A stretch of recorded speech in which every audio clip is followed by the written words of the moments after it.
మిత్రులందరికీ నమస్కారం అండి. This is Hanumantharao. రామఫలము, సీతాఫలము, లక్ష్మణ ఫలము, హనుమాన్ ఫలం రకరకాలు ఉన్నాయి కదా, అన్నీ కూడా ఒకే జాతికి చెందినవి దాదాపుగా.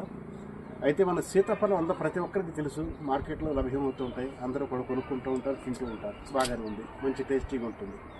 అదేవిధంగా మనకి రామఫలం లక్ష్మణ ఫలం కూడా ఈ మధ్యన చాలా చోట్ల దొరుకుతున్నాయి. అయితే అన్ని చోట్ల దొరకట్లేదు, కానీ చాలా చోట్ల అయితే దొరుకుతున్నాయి. ఇప్పుడు దీని గురించి చెప్పడంలో ఉద్దేశం ఏంటంటే, ఇది రామఫలం చెట్టు. ఈ చెట్టుని నేను మా నేటివ్ ప్లేస్ వెళ్ళినప్పుడు అక్కడ తీసుకొచ్చాను. దాని గురించి వీడియో చేసుకోవడం ఒకసారి మీకు చూపించాను. సీడ్స్తో వేసిన తర్వాత రాదేమనుకున్నాను, మొక్కలు వచ్చే సరే అని చెప్పి 2 మొక్కలు పెడితే ఒక మొక్క మిగిలింది. ఆ మొక్క నుంచి వచ్చినటువంటి కాయ ఇది. అది చూసిన తర్వాత నాకు ఆశ్చర్యం అనిపించి దాని వీడియో తీయడం జరిగింది. మనకి పక్షులు లేకపోతే ఉడతలు, ఒక్కోసారి కోతలు కూడా వచ్చి బెడద ఎక్కువ ఉంది, వాటితో డ్యామేజ్ చేస్తాయేమో అనే ఉద్దేశంతో వాటిని చీటింగ్ చేయడం కోసం, కనపడకుండా ఉండడం కోసం ఈ రకంగా క్లాత్ లాంటి కట్టితే బాగుంటుందని చెప్పి కూడా కిందసారి వీడియోలో చెప్పాను. అయితే ఈ చెట్టు వయసు వచ్చేసి 4 సంవత్సరాలు అవుతుంది. 4 సంవత్సరాల తర్వాత దీనికి కాపు వచ్చింది. ఈ కాయ పండిందా లేదా అనేది డౌట్ వస్తుంది. ఇట్లా కట్టేసిన డౌట్ మనకు తెలియదు. సో ఇలా నొక్కి చూసినప్పుడు నాకు అనిపి మెత్తగా అయిపోయింది. అప్పుడు నాకు అనిపించారు ఈ పాటి కొయ్యాల్సింది, కోస్తే బాగుంటుంది అని చెప్పి అనిపించింది. అదేవిధంగా కోసినప్పుడు ఒకసారి వీడియో తీసి మీ అందరికీ చూపిస్తే, ఫస్ట్ నా టెర్రస్ గార్డెన్లో వచ్చినటువంటి రామఫలం. కాబట్టి ఈ గుడ్డ కట్టి క్లాత్ ఇట్లా కట్టి ఎట్లా అయితే మనం ప్రొటెక్షన్ చేసుకోవటం వీడియో చేసి చూపించాను. అదేవిధంగా హార్వెస్ట్ చేసేటప్పుడు కూడా మీ అందరికీ కూడా ఒకసారి చూపించాలని తహత ఎలా ఉంది ఏమిటని, దానికోసం ఇది వీడియో చూపిస్తున్నాను. ఒకసారి ఓపెన్ చేస్తాను.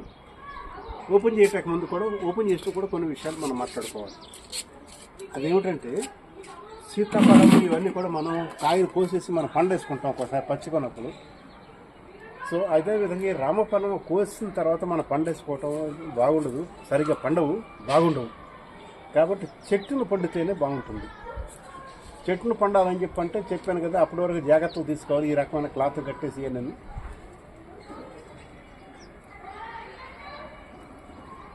పైగా చెట్టును పండినటువంటి కాయ ఉంటుందో చూసారు, ఆ రుచి వేరుగా ఉంటుంది.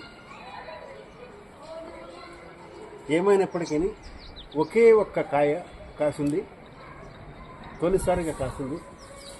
మీరు చూస్తే ఈ క్లాత్ ఇక్కడ పక్కన పెట్టేసేస్తాను నేను.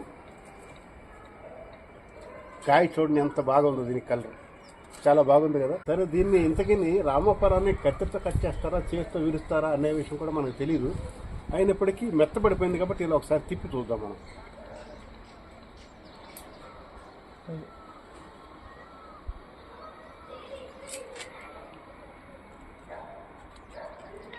ఇదండి రామఫలం. కోసిన తర్వాత ఇలా ఉంది, కాయ మెత్తబడిపోయింది. ఇదండి మా తోటలో పండినటువంటి ఫస్ట్ రామఫలం. మీ అందరికీ చూపించాలని చెప్పి చూపిస్తున్నాను. ఈ రామఫలం చెట్టు ఆకులన్నీ రాలిపోయినాయి చాలా వరకు. ఇది ఫిబ్రవరి నెల కాబట్టి ఆకులు రాలే సమయం కాబట్టి ఇలా రాలుతున్నాయి అనుకుంటున్నాను. సో దీని ఇంకా డీటెయిల్స్ కావాలంటే కింద సార్ చేసినటువంటి వీడియో ఉంది, దీనికి జోడిస్తాను కాబట్టి మీరు కావాలని చెప్పంటే మీరు చూడొచ్చు, ఒక ఇంట్రెస్ట్గా ఉంటాయి. ఇదండి నా గార్డెన్లో పండినటువంటి తొలి రామఫలం. చాలా సంతోషంగా ఉంది మీ అందరికీ చూపించడం. మరొక ఇటువంటి విశేషమైనటువంటి వీడియోలతో మీ ముందుకు వస్తాను. అప్పటి వరకు జై హింద్.